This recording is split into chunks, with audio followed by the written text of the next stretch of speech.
Okay, so in any business you want to go into, you first have to know the challenges that you're going to face in that business. Because many people, once they see a business opportunity, they look at the profit side, they just jump into the business. They don't care to research to know that, okay, this business I want to go into, what are the likely challenges I'm going to face? Because there is no business that does not have challenges. And one thing I've also learned is that some businesses are going to give you higher profits, but there is also higher risks in such businesses. And I want to explain to you and help you to know that cassava supply also have challenges. Many people are interested in going into this business. They want to go into it, make a lot of profit, but you will not be able to make that profit if you are not able to tackle these challenges. For some of us who have been into it, and maybe know people who are into it, who have consulted people who are into it before we even came to start supplying, they explained to us a few challenges, and some of us have also seen these challenges, and we know how we can maneuver these challenges and get good profit at the end of the day. So I want to share with you some of these challenges that you will likely face and will make you not to make profit in this business. Because someone might watch me saying, okay, you can supply cassava, make $6,000 every week, and then they will just pick 1 billion and then put inside the business, do it wrongly, not make profits. And such a person can come to my channel and say, you're making noise, you're lying. I know someone that invested in it and never made profit. That person invested without knowledge. That person invested without knowledge, and this is the knowledge that you need. It's a leverage that you're going to receive right now by watching this video to the end. You're going to receive a leverage that will help you to be able to make big money in this business. There is money in cassava supply business. In fact, there is money in supply business. Many people who have been into supply, maybe it could be supply of building material, supply of many, they know there is money in building or supply business. But there is also challenges. So one of the major challenges, there are many other challenges, but I just want to pick like 2 to 3 challenges that I want you to pay attention to. If you don't win these challenges, your first supply, you're going to have minus. Your bank account will go red. And I know some people will even borrow money from banks or other financial institutions to come and invest in this business. So such a person, you have to calm down, stop what you're doing, download this video first, so you can sit down and watch the video carefully and you know what to do. So number 1 you're going to face is logistic. I've been into this agriculture and sourcing of agro-commodities for more than 12 years now. And one of the major challenges I face on daily basis is logistic. I don't face production challenge. I've mastered that area. I don't face sourcing challenge. I've mastered that area.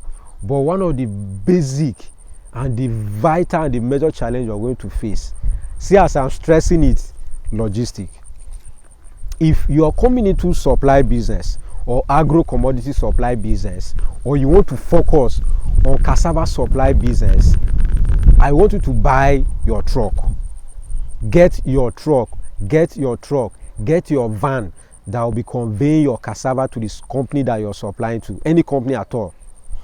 If you have a truck, you're going to solve 99% of the challenges that will make you not to make profit in this business. If you hear me, I say 99. It means there is another percentage. So logistic is the highest. If I'm to do a pie chart, I'm going to give 99% to logistic. Now, this is what logistic can do to you. Maybe you're in a community where there's a lot of cassava. Farmers are even begging. They don't even know who to sell this cassava to. Some of the cassava, they even leave them there to get bad. It's like that in Africa. Almost all the villages in Africa that produce some of the agricultural products, these things waste on the ground. And if you are able to get your own vehicle that can go to this place, move this product from the point of production to the market, you are going to make a lot of profit. And then there are instances where you will source cassava very cheap in a community. Then you will be looking for a truck that will move this product to the company. Now, when you are lucky enough to get a truck, the amount they are going to charge you to move a ton of cassava to the factory will eat up your profit, and sometimes will even eat up your capital. So some people, this is a mistake they do for most beginners. They will just go to a community, they will buy a lot of cassava and then start looking for truck. That is a mistake. You look for that truck, you will not see it, and sometimes when you see it, you're going to pay a lot of money so that you don't lose. So I've made a loss in this business. So let me share with you the kind of loss I made. It was still logistic. So I bought this cassava, we do the peeling, dried. So when it was time for me to move this cassava, I couldn't get a truck. Most of the guys that I've been using were busy, and we are in Kano, or we are in Kaduna, or we are in Sokoto. Meanwhile, my cassava is in Benue State, and I need to move it from Benue State to the factory. I was frustrated. At the end of the day, I was able to get a vehicle that was willing to come to that community to pick the truck for me. And they charged me 12,500 for one bag of cassava chips. One. Now, a bag of cassava chips within Benue State, I paid 12,500.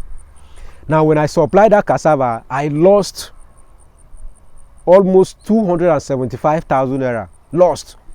So it was like I just pack the cassava and supply to the company. And one of the good things about this cassava business is that you know your profit at home, you know your loss at home. So I knew from day one that I'm going to lose in this business. But if I don't move the cassava to the factory and I leave it there in the farm where I bought it, I'm going to lose 575,000. But if I move it from that farm to the factory, I'm going to lose 275,000. So when I did my maths, I was sad, crying, but I still delivered the cassava to the company. They paid me the same amount. They didn't sympathize and say, okay, we are sorry, you couldn't get truck. That is why. No, you are going to lose your money. So let's assume I lost, which is big money, about $200 and something dollars, $250, $270 as loss is big money for me. But the option was not to lose 100%, right? So if you are going into this business, get your truck. Get your truck. If you cannot get your truck, you will not be able to make profit. Not that all the time you will not see truck. There are some instances where you get a truck that can help you move it there. They will short your profit. You can still make a little profit, but I'm looking at making higher profit. I shouldn't be making little profit when there is much profit for me to make. So you get your van.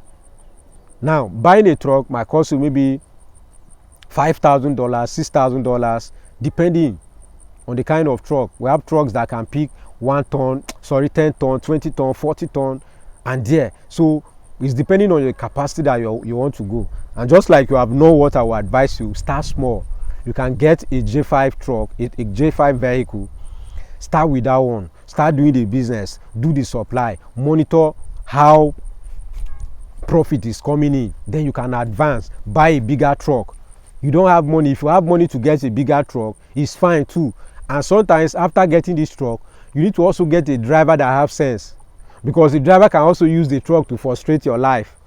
They can be lying to you, and car has spoiled and diesel has finished. Meanwhile, they will remove it and sell. So these are the challenges. So you don't just pray for capital. You pray that God should give you human beings that can serve you, that can work with you with a diligent heart. So some of us that we know money is not the problem. I know how to raise money. I can raise $1 million right now.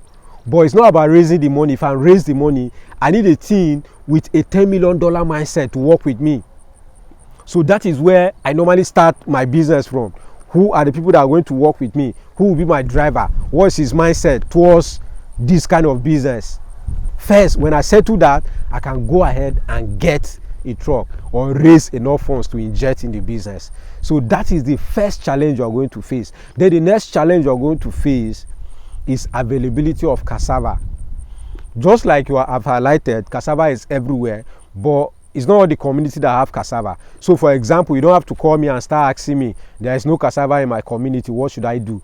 Go to a community that have cassava. I know we fear so much in Africa. The Chinese people move from another continent, Asia, to come to Africa. They are making money. Africans within Africa are afraid. They don't want to travel. They will tell you, there is insecurity in Benue, there is insecurity in Niger State, I can't go to Ogun State, I will not be able to go to Anambra State, there is insecurity and kidnapping. Who is looking for you to kidnap you in the first place? Nobody. Nobody is looking for you to kidnap you. Leave that. You're afraid of death, but we are all going to die at the end of the day. I travel everywhere in Nigeria. There is no community that I cannot go to, except I'm busy. I will not go to a community simply because of insecurity. It doesn't make more sense to me.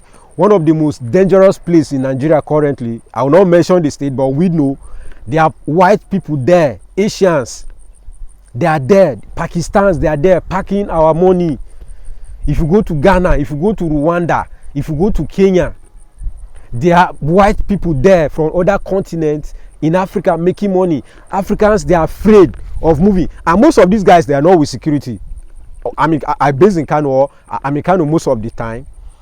Where we go to play football, we play football with white guys. They are Pakistan guys, Japanese people, guys from these Arab countries. They are there. We play football with them on the street. No policeman. They don't have any security. What are they there doing? They are buying garlic. They are buying ginger. They are buying seasoning seeds. They are buying chili pepper, exporting to their country. And let me tell you the funny thing. When they buy this product and send to, say, US or UK, it is still Nigerians that are based in UK that consume these things. So you see an African restaurant being owned and run by Asians. And those Asians are in Nigeria buying our foodstuff to go and feed our people abroad. Then our people abroad are afraid of coming to Africa.